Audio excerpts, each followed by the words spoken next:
Et on se retrouve donc pour cette revue de presse de l'économie.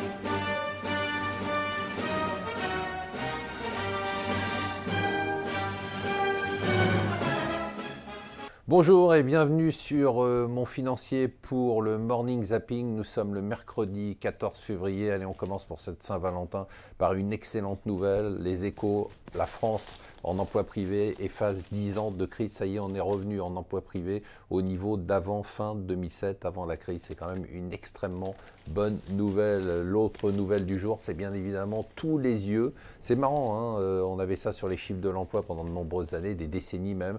Là, on va être tous focalisés tous les mois sur les chiffres de l'inflation aux États-Unis. Ça sort aujourd'hui à 14h30.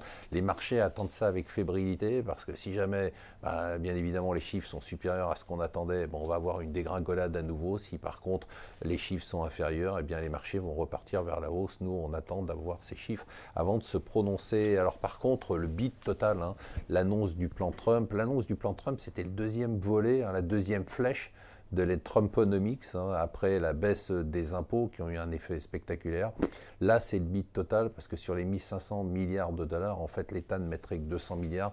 Le reste devrait devenir des États et des acteurs privés. Donc, c'est pas joué, ça risque d'être assez compliqué. La nouvelle du jour, quand on a beaucoup d'argent, on peut faire un peu ce qu'on veut. Pour réduire la pollution, eh bien, l'Allemagne propose de rendre les transports publics gratuits dans les grandes villes. C'est quand même assez incroyable. Et pour terminer, on a bien évidemment alors une nouvelle qui est assez inquiétante en hausse du Figaro, c'est la hausse des violences gratuites. Par contre, je vais vous dire, on n'a pas fini d'en entendre parler, que ce soit le Figaro, le Parisien, tous les journaux, les tabloïds, l'héritage de Johnny Hallyday. Je pense qu'on va en souper pendant 10 ans et ça, c'est assez pénible. Voilà, bonne Saint-Valentin et je vous souhaite une excellente journée.